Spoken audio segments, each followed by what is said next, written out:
البلاد قد عظمت فللأمجاد بانيها ومن يسعى إلى العليا سيدركها بما فيها ويبني مجده جذلا فروح الفذ يعليها ليصبح همة تروي عن العليا مغاني. Assalamu alaikum wa rahmatullahi wa barakatuh. Muvubuka.com amanya Ibrahim Bagalaliwo. Njagala okutegeeza olunaku olwaleero tuli ku Kabowa High School we tuzze okubanga tuyiwayamu kona abayizi batubuulire academic yaabwe beetegese batya ate tugenda batwogerako n'omukulu w'essomero naye atubuulire ate tugenda tuli ne bannaffe aba Muslim Students Association abamusawo abasazeewo okubeera nti bajja ne bapiikinga ebintu byabwe bye bakuŋŋaanyiza bye bagenda okubanga batwala ekiryandongo. So musho ya leero tugenda beera action packed 360 coverage buli kimu gwe beera bwezi ku Salam TV muvubuka.com Afro Mobile tojerabira downloading mu Google Play Store oba mu App Store oberenga otulaba. Assalamu alaikum wa rahmatullahi wa barakatuh. Gwe atoba ku Salam TV muvubuka.com Ibrahim Bagalaliwo ndi ku Kabowa High School. Ngawe mubalaba, say hello to them. And this is the Form 4 class. Bebano abaina results fena zatulemye okutegeera, but of course they will introduce to us batunyonyole. And of course tuli ku Afro Mobile osobola okubanga otufuna butereevu social media zaffe zonna tuzze wano okuba nti bano abayizi basazeewo akatono ke balina pocket money basobole okubanga bakuŋŋaanyiza bino ebintu bye mulaba nga bagenda biwa bannaffe aba Muslim Students Association of Uganda abamusawo abaina outreach ekiryandongo. So of all the schools in Uganda, Kabowa High School decided negamba abantu b'ekiryandongo balina onywa ku sukaali, balina okufuna ku sabbuuni, balina okufuna ebitabo, of course ne pads and everything. But of course tugenda batu interacting nabo, they are going to tell us musomesa ki gwe basinga okwagala, musomesa ki asinga okukuba embooko, musomesa ki gwe mugamba nti ono mu kusaba waaka wangi. Of course together about interacting with these students, and of course twina n'abamusawo they are going to talk to us batubuulire initiative eno bagisanze batya, when are they going to Kiryandongo, and of course when reach Kiryandongo they have to talk about these students, especially this is Form 4. Yeah, of all classes, Form 4 decided boba weyo. However busy their schedule is, wakati ne wano babadde bali mu lesson si bwe kiri. But they decided ne bagamba of course we have to give back. So mbadde nsaba tokete okubireko mu ngalo, and they are smart by the way. Okusanga wa senior 4 nga akubye ekikalu. Hey, of course the boys are smart. The girls I don't know. You are also smart. Oh, okay. Who is the class teacher of Form 4? Madam. Okay, who is the class captain? Senior 4. Winnie and Wamala, where are you? Please come over. Bas. So these are the class captains. Hey, Winnie. Hello. How are you? Fine. Amanyagafe. Batamuliza Winnie. Batamuliza Winnie. Butter. I can call you Butter. If you want. Oh, okay. I'm going to call you Butter. How are you? Fine. How is Kabowa SS? Kabowa High School. Kabowa High School. Fine. Okay. Everything. Ani mukwano go mu class?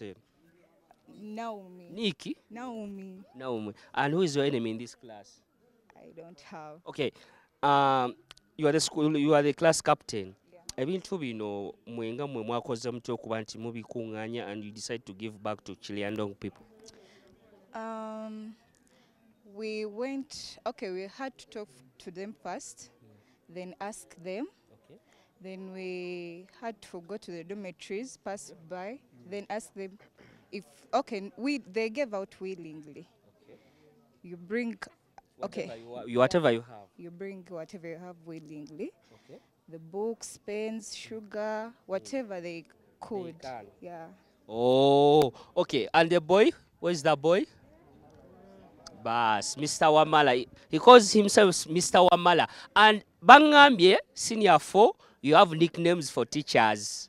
Is it true? Yes. Oh, Mr. Wamala. How are you? Assalamu alaikum. I'm fine. Assalamu alaikum wa rahmatullah. Wa alaikum salam. Mr. Wamala nagenda chuka. How are you? I'm fine, how are you? How is your class? Describe your class area. Tebakusumbuwa oba? Tebansumbuwa, nze abasumbuwa. Tebakusumbuwa gwe abasumbuwa. Kati ku nsonga eno y'okuba nti musazeewo muddize abantu b'Ekiryandongo babatuukiridde. Initiative eno bwe yabatuukako mwagi welcominga mutya? Kutandikirawo kusonda n'okukola ki bikuŋŋaanya bulungi nnyo. So tugenda kugamba nti class of 2025 Kabowa High School distributed items to the Kiryandongo people. Yes. Ekitegeeza cameraman asooka tukubeera ekifaananyi bagenda kifulaminga bakiteeke mu maaso ga class yammwe. Bwe kiri? Okay. What are your favorite hobbies?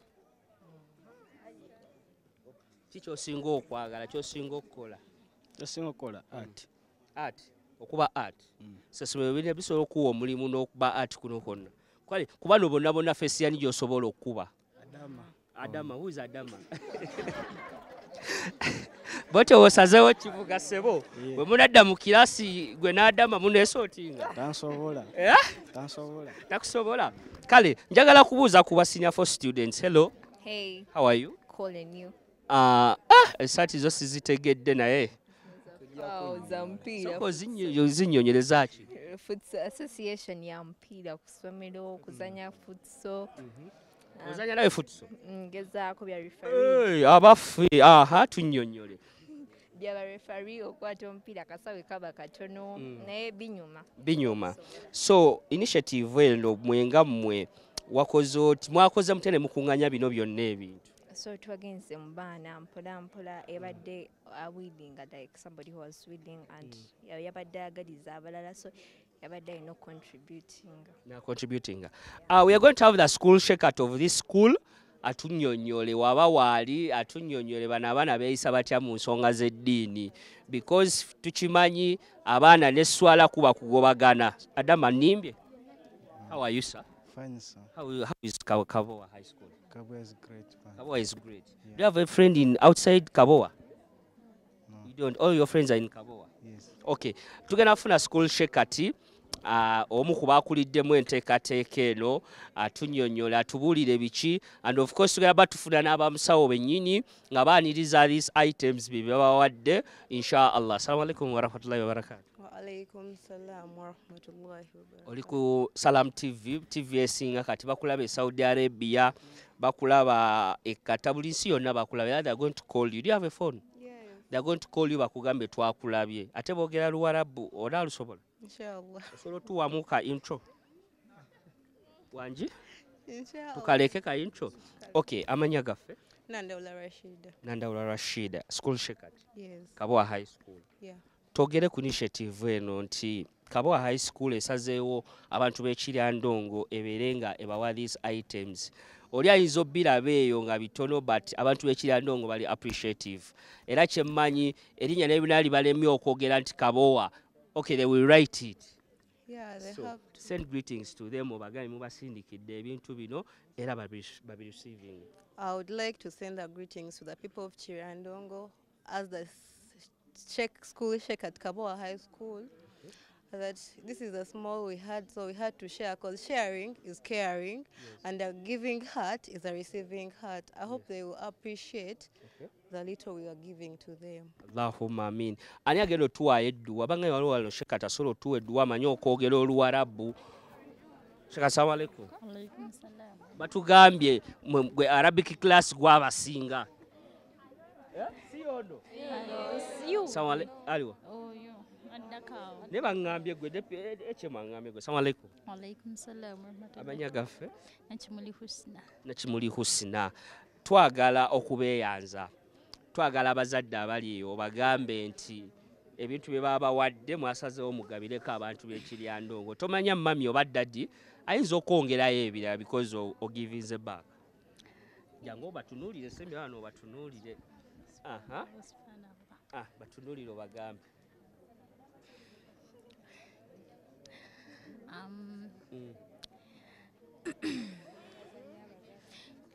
Tubeebaza abaana ba Kabowa High School abasazeewo to contribute things abantu b'Ekiryandongo. Era tubadde tusaba abantu ab'Ekiryandongo like tubasaba ne kana akatini ke tufunyeyo baka appreciating era tujja kwongera inshallah next year aba next term of contributing for those guys era twebaza n'abakadde baffe abatwa bino ebintu like netufuna obusobozi yes o contributing kwabo abatalina era ngera tujja continuing tubasabira era nga tusaba babeere bulungi inshallah. This is form 4 class. Ira gwe njagala okubuuza seka amanya gaffe. Sematimba Aksam. Sematimba, assalamu alaikum. Wa alaikum salam wa rahmatullah. Results zakomyewo. Briefly osobola to explaining results ezo because nze n'abo abantu abakusalamu TV tebazitegedde. Kati gwe osobola otwamuka brief explanation. Oba naawe wakayingira olinze bibyo. Nze simanyi kingi naye kyensobola okuexplain nga kiri nti results ezo bazibalira mu A, B, C, D ne E. Kati afuna D ne E aba ayise oba? Afuna A, abeera exceptional, afuna B, abeera outstanding, afuna C, abeera moderate, then afuna D, abeera basic. Yeah. Kati kitegeeza twagala okwebaza abasomesa ku Kabowa High School ebintu obedda bitusumbwa kumbe byangu ebityo. Kati project work baba bategeeza ki ne result 1 ne result 2 kitegeeza ki? Nze kyensobola okwogera ku project work kiri nti project work oyo tumukola ffe nga the students tumukola as in improving our skills ffe nga abaana okusobola okukola ebintu ebyewuunyisa emmaaso awo. So kati mwenga mu aba senior for this mugenda mukola project ki gye mugenda okukola? As in everyone here ali mu group emu. Bangambe muyina groups. Kati group ki kale esinga? Tugende neeyo. Waliwo Rich Gang. Rich Gang eriwa? Abaffe. Rich Gang? Okay, another group? As in that gang, that it's not a gang, but it's okay, they are not a gang over they are rich. It's a group within us, that in case they give us a project work, to judge kolanga fembi. Oh, and you sponsor it because you are the Rich Gang. Yes, that's what it's just a name. That's what it is. Another group. Is there another group?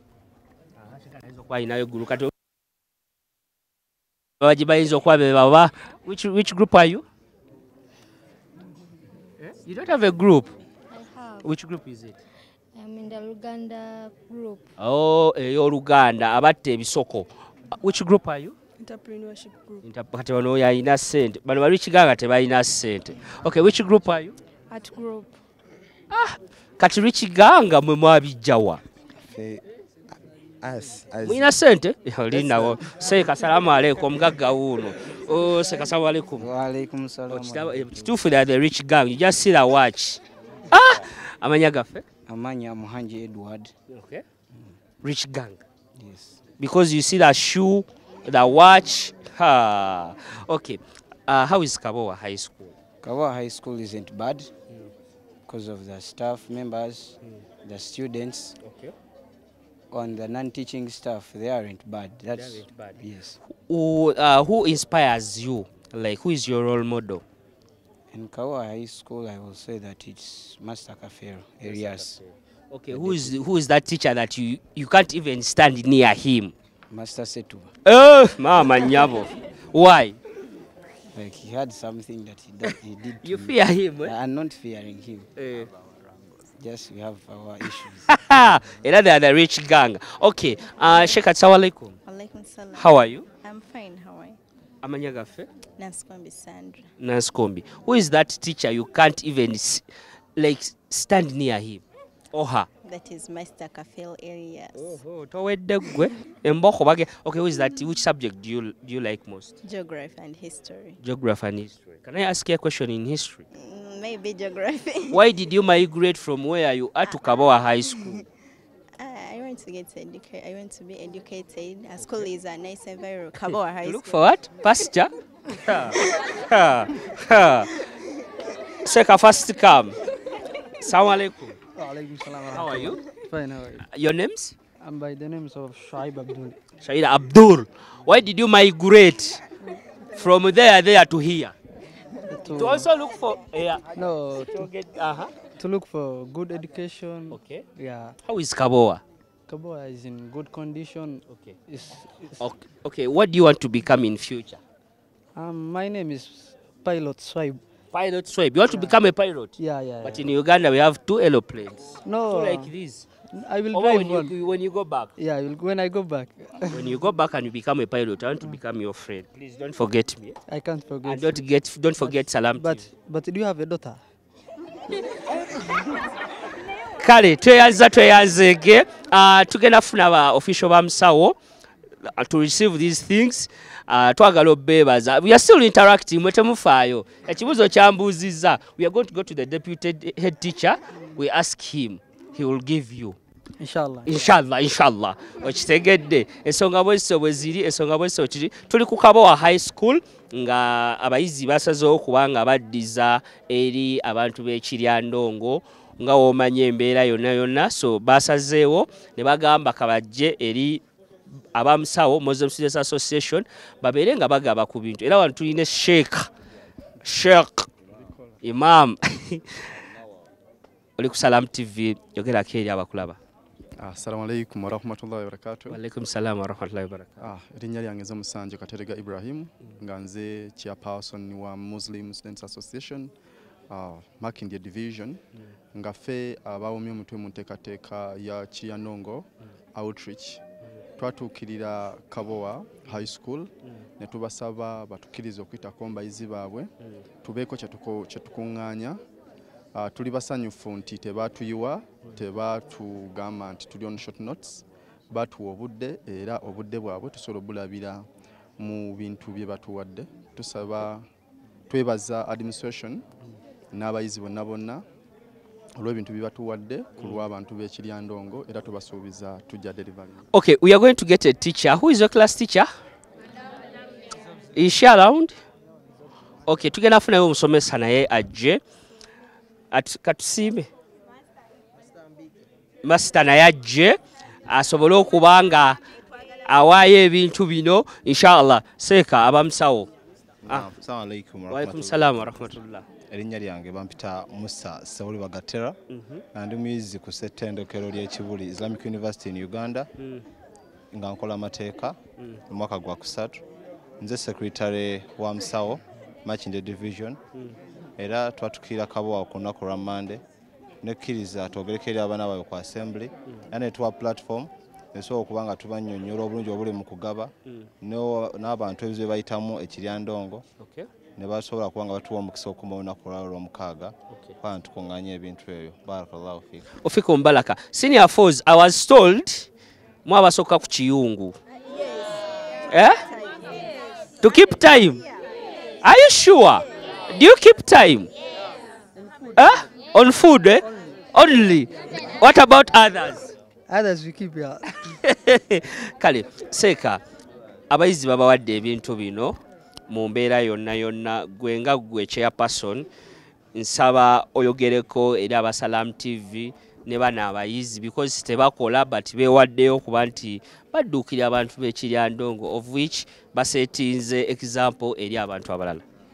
Okusookera ddala nsaba okutwala omukisa guno okwebaza aba Salam TV kubanga nga tutandika project eno twabatuukirira ne batuwa obudde nga buli Sunday batuwayo essaawa emu okulaba nti tutuusaako abantu baffe enteekateeka eno. Gye twajja ekirowoozo ky'okukola outreach eno yali NBS era nga emu ku bali wamu ne Salam TV aba carrying out documentary ku Kiryandongo refugee camp ya carrying out Canary Mugume ne tuba nti mwe twafuna okusikirizibwa ogikola okusinziira ku bantu betuyiseemu tuyise mu masomero ag'enjawulo naye Kabowa High emu ku go abatatuwadde buzibu. Okuwaayo kw'abaana bano si kintu kitono gye tuli abantu bangi balina naye nga tebalina busobozi oba na bwagazi buwaayo, naye abaana batulaze nti bawaayo. Bwe twayogerako ne teacher yatugamba balina components ze basomesa ziringa 3, naye ku zo njagala njogere kwesooka ey'obwongo nti bo nga abasomesa ba impartinga knowledge mu baana. Endala ya kusomesa mutima. Omutima gusomesebwa ebikolwa bino. Togenda tula mu kibiina omwana omusomese ku lubaawo nti okola boti ne boti. Naye enteekateeka nga zino tuweeyo ne mujja abaana ne mubakkirizisa ne mubasikiriza ne bawaayo. Omutima tuba tugusomeseza era tukkiriza nti generation ezinaddako zijja kubanga ziri better and far okusinziira ku generations eziyise kubanga abaana tubatandiseeko nga bakyali bato. Tusaba Allah abamalire ebyetaago byabwe. Amin. Seka tuwedde abawedduwa abasinyafu omwagala oyita. Seka abawedduwa. Tusaba Allah abamalire ebyetaago byabwe nga nabo we bawaddeyo okumalira ab'Ekiryandongo ebyetaago byabwe.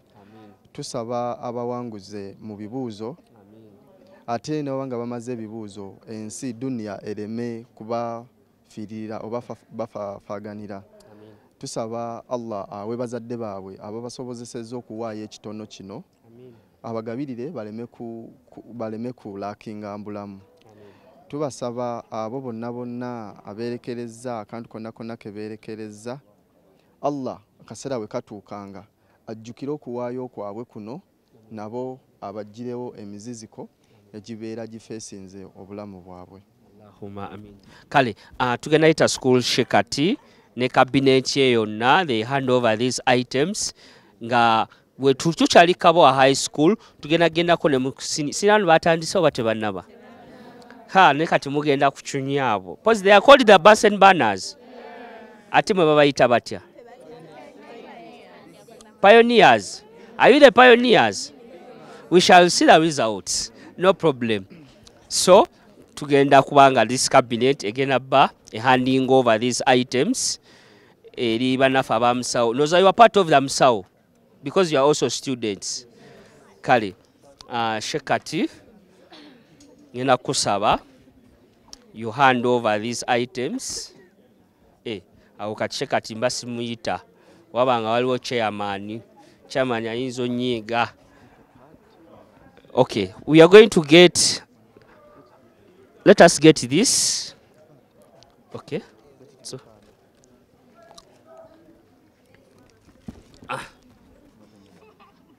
she's going to hand over. Where is the chairman? Chairman office wajiwaddeyo. Okay, so hanzire wano chairman ayinza okungoba ku mulimu. Okay. Assalamu alaikum wa rahmatullahi wa barakatuh. Wa alaikum salam wa rahmatullahi wa barakatuh. So tuli mukuwayo bino ebintu bigende kivugwe guno mulimu gwe twagezaako okukola yadde bitono nnyo naye ebyo bye twasobodde inshallah. Akatono bagamba katono kazira mu liiso. Asobola okyogera mu luzungu mu omutwala akatono kazira mu liiso. Akatono kazira mu liiso in English. Barakallahu fikum. Kale, you can hand over. You can hand over to the chairman. Bas, you clap for yourselves, but this is a good initiative. Yeah? Kale, Seka, ebintu bibino babikuwadde obugambo eri abakulu bano ne the entire school fraternity. Eri abayizi emyaka nga na emabega nali muyizi na emabega awo ndi mwaka gwa kuna ogwa covid tetugubala nali muyizi naye twakolanga bino ebintu kyekirwaki ne ku university gye tuli tugezaako okuddamu okurevisitinga ebyo bye twakola kyonna kyonaakola oba kyonaaba okitandika kati tobigwamu bugwi olina okubanga okoze enteekateeka okulaba nti ekyo kyoluubirira okitambulirako.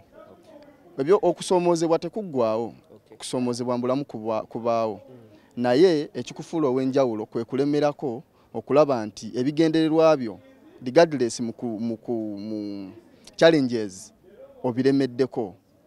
Essaawa eno omukisa gwe tulina nti oli mu ssomero. Tubasaba akaseera kano mukakozese bulungi. kyolina myaka ebiseera era Allah ajja bikubuuzaako nti ku myaka bwegiti n'ebiseera webiti wabikoze otya okuimpactinga obulamu bw'abantu abalala. Akaseera kagenda tuuka when you are 50 nga tokyasobola kukola bino ng'ogamba kale singa nabikola mu kaseera kali. Tulina yenye ekyafaayo kyentera okujjukiza abantu eky'omwami eyatuuka mu bbaliro ne bamulagako ekirungi ekyali mu kanzu gye yali awaddeyo. Kanzu emu bweti ekanzu eno nezisinga ku zino nga ziva mu baana bano kubanga kyali kirowoozo kya muntu omu naye kisobodde okuleeta ebintu bino byonna. Kati kanzu eziri wano tobala mudidi.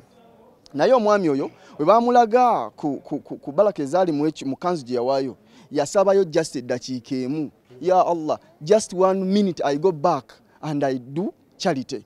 So kyemuwaddeyo kino kinene nnyo era tusaba ofuna akadde n'ofukamira maaso g'omutonzi wo saba ng'osinzira ku kino ogambe ya Allah mpaddeyo akatono ke mbadde nnina muzadde wange mugaziyize ensawo ye. Abantu b'Ekiryandongo bagaziyize ensawo zaabwe ensi mwe baava omwabadde obuwoozi oba obusambattuko baddeyo nga ziteredde nga Uganda bweri. Amina. Tweyanzege.